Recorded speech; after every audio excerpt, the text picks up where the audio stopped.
Happy New Year! We're so glad you're joining us. Thank you for giving us 20 minutes of your day. We hope that you find this service encouraging as you step into a new year. Next week, we'll be back to our normal meeting times at 8:30, 10, and 11:30 as we look forward to what God has for us in 2024. If you're looking to partner with us in generosity or make a year-end gift, you can scan this QR code or use our app. We hope that you enjoy the service.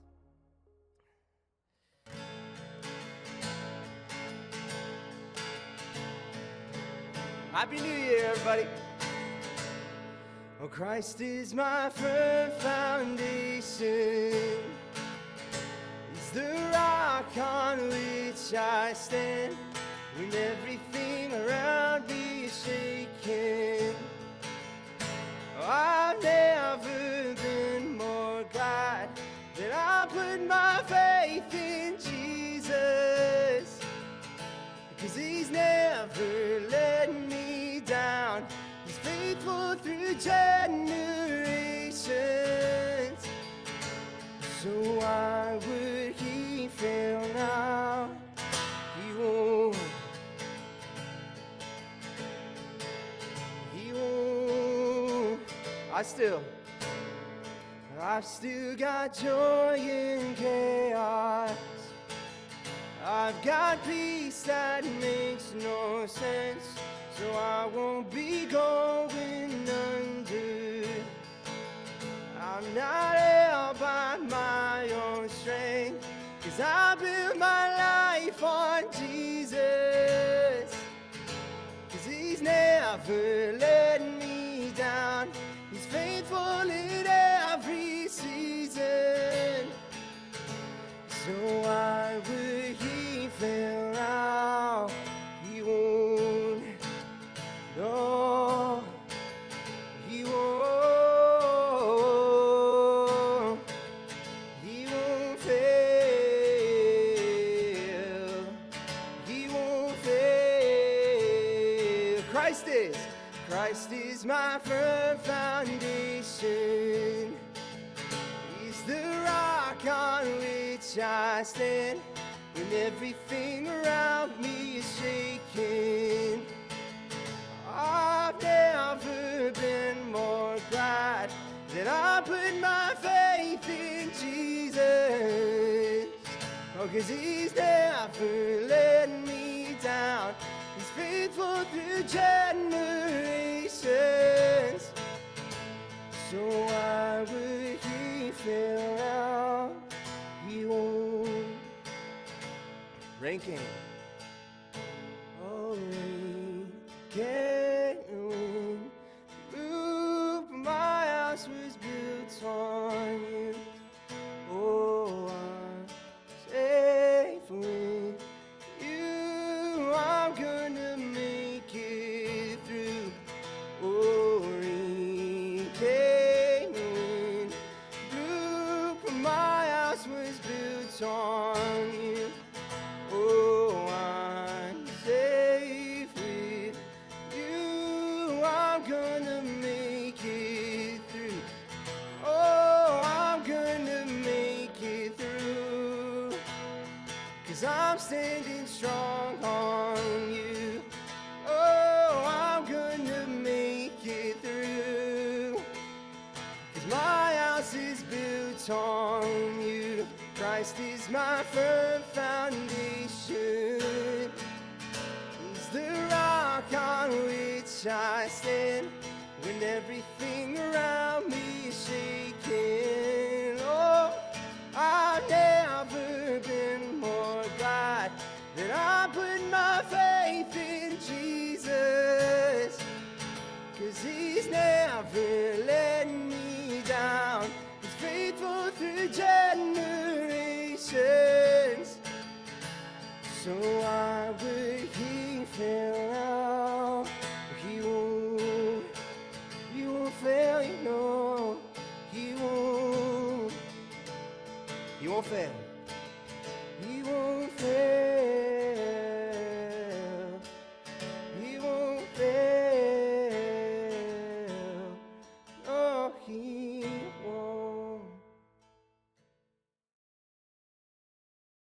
I'm standing at the Tabby Ruins, also known as the McIntosh Sugar Mill.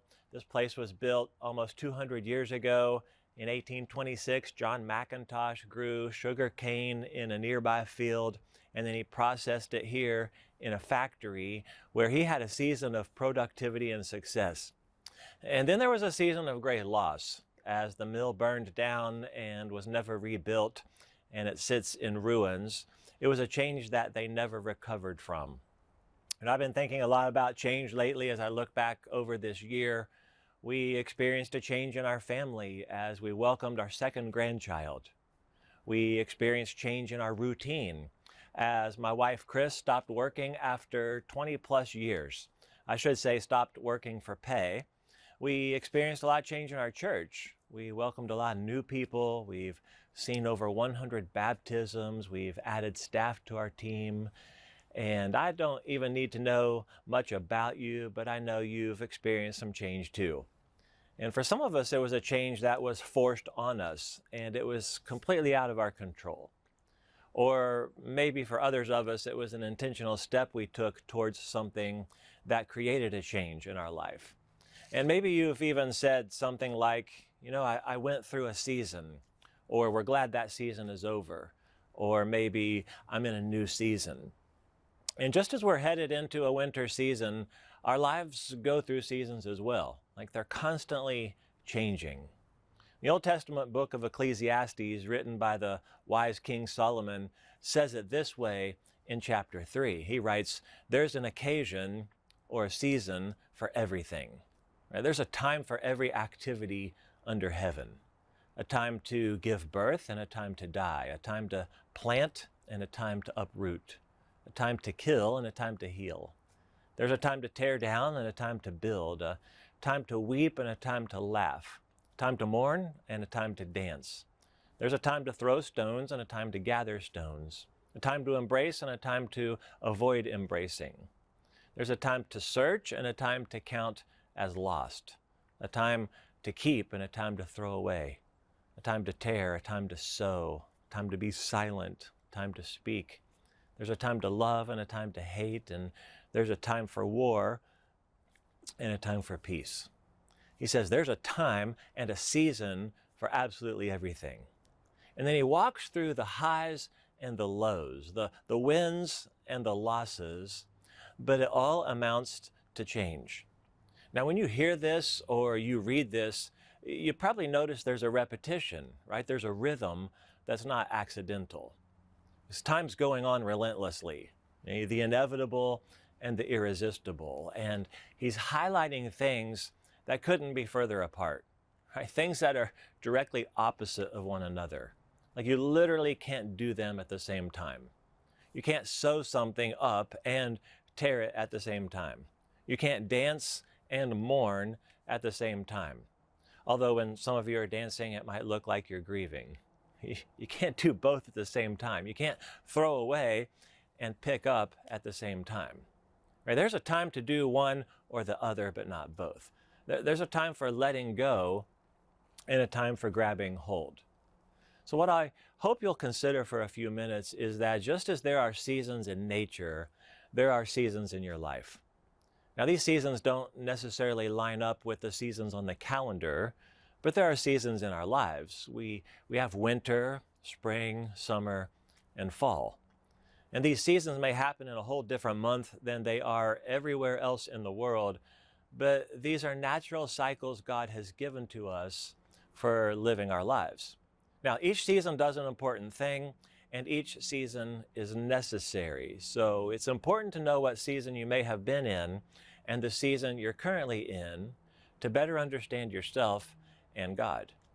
Now, right now, we're at the front end of winter, and you may have already used the ice scraper on your windshield, right? There's wind, chills, we have short, dark days. Winter's a season of dreariness and despair. And when you're in the winter season, maybe something's died in your life, and you know it's not going to return. Nothing new has started to take its place yet, and it's easy to think maybe nothing ever will. Okay, maybe you lost a job or a good friend, right? A family member passed away, an unexplainable depression. There's loss and sadness.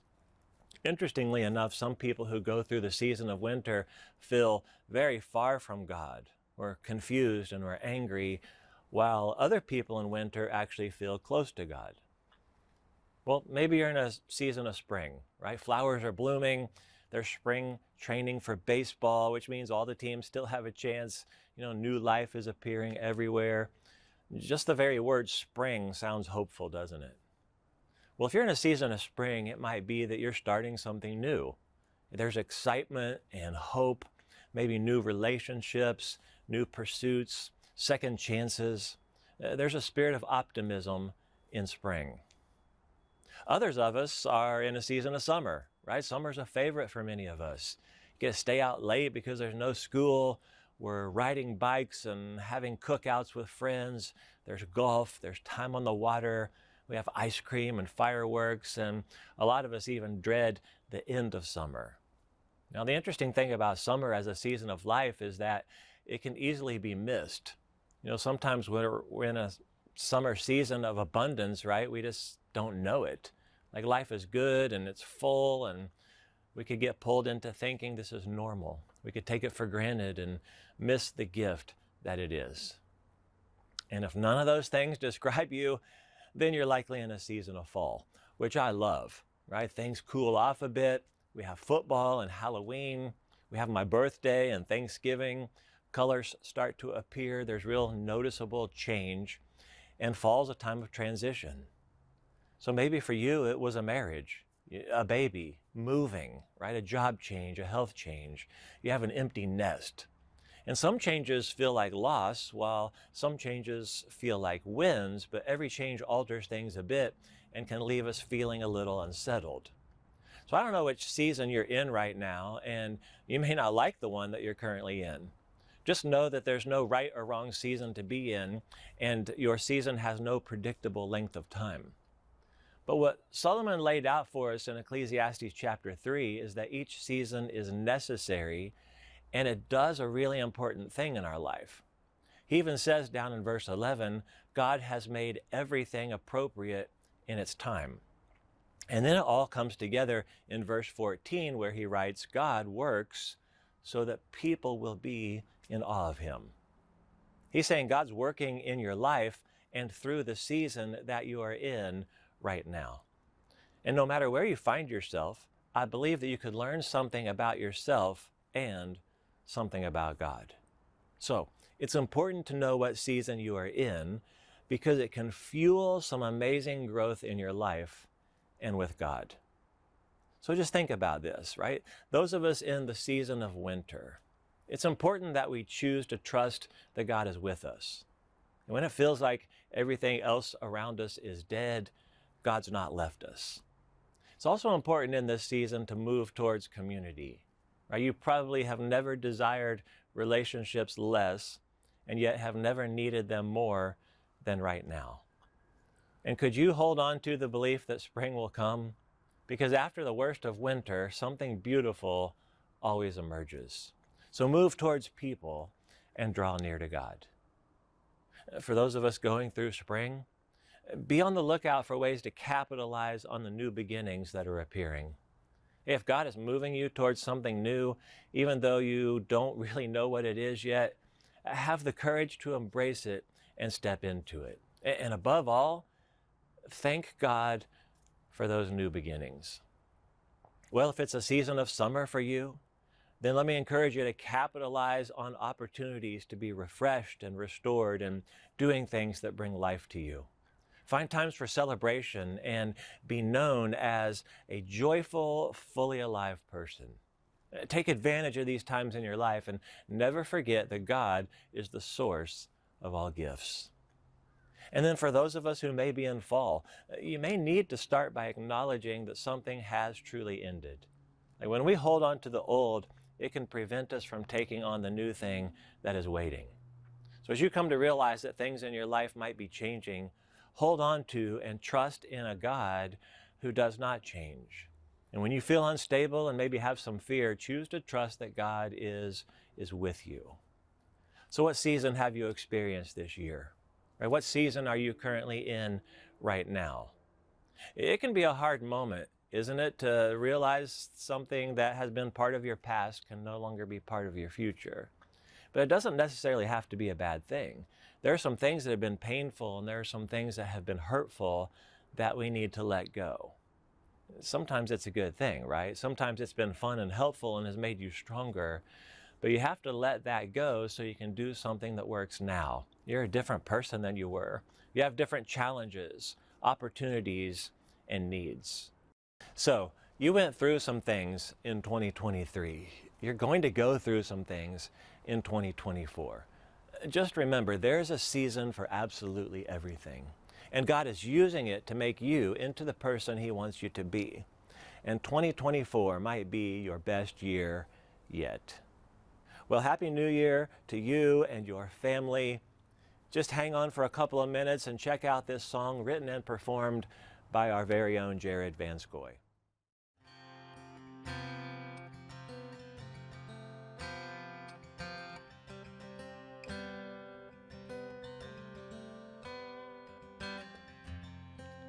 There he is, clothed in white, a dirty manger, on a winter's night. No crowns upon him, it's not the one I had in mind, but a love so perfect, so divine, so divine. So take these scraps I have to give you. There's no treasure I can hold in the presence of a Savior. They lay in the cold, 'cause you came to touch my wounds, and you came to heal my scars. If you knew what He could do, you would love Him too. You would love Him too, yeah. Yeah. Didn't let Him in, didn't know His name, they didn't know He bear our guilt and shame. Until He throwed His head up, He laid His body down. The kind of love would give up His crown. Ooh, whoa. So take these scraps I have to give you. There's no treasure I can hold in the presence of a Savior. They lay in the cold, 'cause you came to touch my wounds, and you came to heal my scars. If you knew what He could do, oh, you would love Him too, yeah.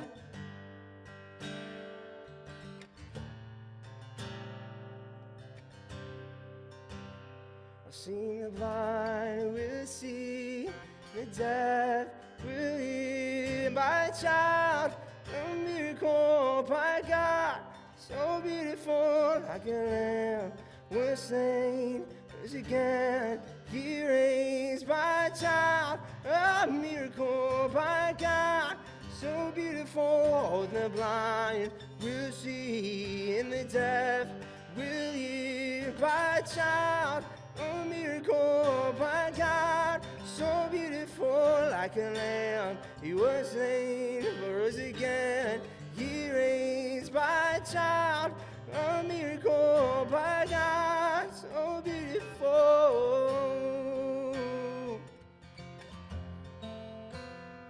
Oh.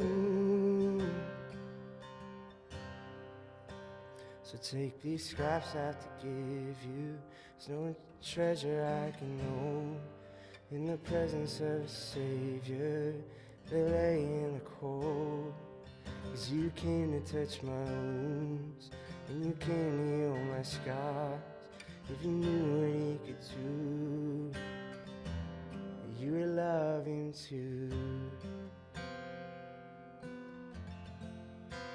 You would love Him too.